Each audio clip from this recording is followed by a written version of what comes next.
جب وہ اس روشنی کی طرف گئیں تو انہوں نے دیکھا کہ اس روشنی میں بہت سارے لوگ ہیں اور بہت چہل پہل ہے، ہر کوئی اپنے کام میں مصروف ہے اور اس روشنی میں بہت مصروف زندگی چل رہی ہے۔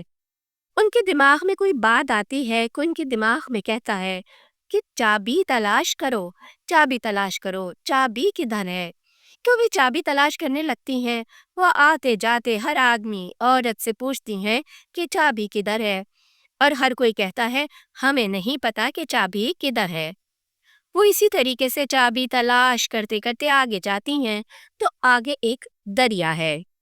دریا کے کنارے پر میری امی کے جو سب سے بڑے بھائی کے، فلپس نام ہے ان کا، تو وہ کھڑے ہوئے ہیں۔ امی ان کو آواز دیتی ہیں، فلپس بھائی، تو وہ پیچھے مڑ کے دیکھتے ہیں۔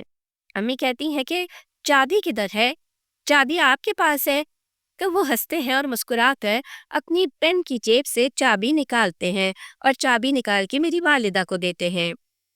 وہ ایک ایسی عجیب سی چابی تھی، جیسے کہ کوئی بہت پرانے زمانے کی کسی خزانے کی چابی ٹائپ، کہ جیسے فلموں میں دکھایا جاتا ہے کچھ خزانے کی چابی وغیرہ۔ یعنی جدید زمانے میں ہم لاک یوز کرتے ہیں، ان میں جو چابیاں ہوتی ہیں وہ ایسی چابی نہیں تھی، کوئی بہت پرانے زمانے کے سٹائل کی ایک چابی تھی اور بہت یونیک سا اس کا ڈیزائن تھا۔ وہ ایسا ڈیزائن تھا کہ میری والدہ کو پھر وہ چابی کا ڈیزائن ساری زندگی میں کبھی بھولا ہی نہیں۔ تو مانگو نے وہ چابی نکال کے میری والدہ کو دی اور وہاں میری والدہ کی آنکھ کھل گئی۔ تو یہ پہلے دن کا خواب تھا جو انہوں نے دیکھا۔ پہلے دن تو والدہ نے اس خواب کو اہمیت نہیں دی اور اس کو اگنور کر دیا۔ اگلے دن جب وہ دوبارہ سوئیں تو رات کو خواب وہیں سے شروع ہوا جہاں کل ختم ہوا تھا، اور دوسرے دن انہوں نے اس خواب کی دوسری قسط دیکھی۔ انہوں نے دیکھا کہ وہ اسی دریا کے کنارے کھڑی ہوئی ہیں چابی لے کے، اور اچانک اس زمین پر کوئی ہلچل پیدا ہو جاتی ہے، بھگدڑ سی مچ جاتی ہے، سب لوگ پریشان ہو کے بھاگنے لگتے ہیں۔ تو ان کے دماغ میں یہ بات آتی ہے کہ صرف وہی لوگ بچیں گے جو دریا کے پار چلے جائیں گے، اور جو دریا کے اس طرف رہ جائیں گے وہ سب تباہ ہو جائیں گے، برباد ہو جائیں گے۔ تقریباً سبھی اس دریا میں کود رہے ہوتے ہیں، کچھ لوگ بڑی آسانی سے تیر کے دریا پار کر رہے ہیں، اور کچھ لوگ جو ہیں وہ بہت مشکل سے تیر کے اس کو پار کر رہے ہیں، اور کچھ لوگ اس کو بالکل ہی پار نہیں کر پا رہے اور وہ اس دریا میں ڈوب رہے ہیں۔ تو والدہ مڑ کر اپنے بھائی فلکس کی طرف دیکھتی ہیں، مگر وہ تب تک وہاں سے جا چکے ہوتے ہیں۔ تو والدہ ہاتھ میں وہی چابی لے کے دریا میں کود جاتی ہیں۔ میری والدہ اس دریا کو تیر کے پار کر لیتی ہیں۔ جب وہ دریا پار کرتی ہیں تو وہ دیکھتی ہیں کہ وہ ایک ایسے راستے کے سٹارٹنگ پوائنٹ پر کھڑی ہوئی ہیں جو راستہ کے آگے سیدھا جا رہا ہے، اور اس سے آگے کوئی بلڈنگ نظر آ رہی ہے، کوئی محل نما بلڈنگ نظر آ رہی ہوتی ہے۔ میری والدہ اس راستے کی سٹارٹنگ پوائنٹ پہ کھڑی ہیں تو بس یہ یہاں تک دیکھتی ہیں، اور یہ خواب یہاں پر ختم ہو جاتا ہے اور ان کی آنکھ کھل جاتی ہے۔ یہ دوسرے دن کا خواب تھا۔ جب دوسرے دن وہ خواب لگاتار رہا تو اب میری والدہ نے اس خواب کو تھوڑا سیریسلی سوچنا شروع کیا کہ یہ کیا خواب ہے اور یہ مجھے کیوں آ رہا ہے، یہ کس طرف اشارہ ہے۔ بہرحال یہ کہ والدہ ایک 13 سال کی بچی ہی تھیں، اس وقت تو انہیں اس چیز کی کوئی اتنی زیادہ سمجھ نہیں تھی۔ تو جب 2 دن لگاتار یہ خواب میری والدہ کو آئے تو میری والدہ نے کہا کہ کوئی اتفاق ہے کہ لگاتار مجھے ایسے 2 خواب آئے، اور میں وہی چیز کنٹینیوس 2 دن سے خواب میں دیکھ رہی ہوں۔ انہوں نے سوچا کہ ایسا اتفاقیہ طور پر ہو گیا ہوگا۔ بہرحال یہ کہ وہ پورا دن خواب کے بارے میں سوچتی رہیں، اور وہ اس خواب کو سیریس لینا ہے یا نہیں لینا، اسی سوچ کے درمیان کشمکش میں رہیں۔ تیسرے دن جب وہ سوئیں تو پھر خواب وہیں سے شروع ہوا جہاں دوسرے دن ختم ہوا تھا۔ انہوں نے دیکھا کہ وہ جو راستہ جس پر وہ کھڑی ہوئی تھیں، وہ اس راستے پر چلتے چلتے سامنے جو محل ہے اس میں جا رہی ہیں، اور اس محل کی چابی ان کے پاس ہے۔ تو وہی چابی جو ان کو فلپس نے دی تھی، انہوں نے اس چابی سے اس محل کو کھولا۔ تو آگے ایک بہت بڑے ہال نما کمرے میں وہ پہنچتی ہیں جو کہ ایک جادوئی قسم کی دھن سے بھرا ہوا ہے۔ وہاں کوئی منظر نظر نہیں آتا.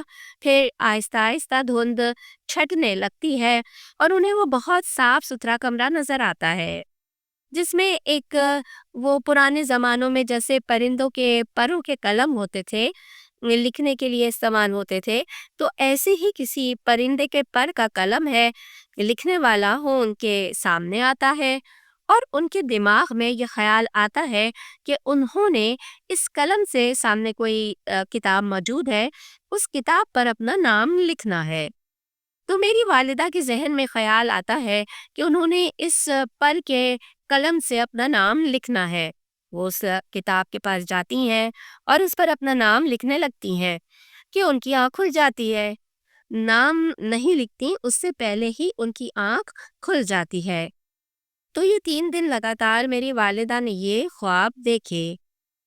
یہ خواب ایسے تھے جن کی سمجھ میری والدہ کو اس وقت تو بالکل نہیں آئی، مگر ایک ڈرامیٹک سین یہ ہوا کہ جب تیسرے دن میری والدہ نے یہ خواب دیکھا، اس دن ہی میری والدہ کو زندگی میں فرسٹ ٹائم مینسز آئے، جو کسی بھی عورت کے بالغ ہونے کی نشانی ہے، جس کے بارے میں ہم بطور مسلمان یہ عقیدہ رکھتے ہیں کہ جب کوئی انسان بالغ ہوتا ہے تو وہ اپنے اعمال کا ذمہ دار ہوتا ہے.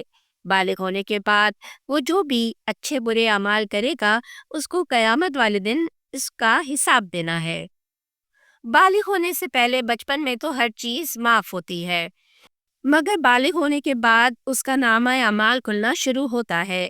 تو میری والدہ کو یہ 3 دن لگاتار خواب آئے این بالغ ہونے سے پہلے.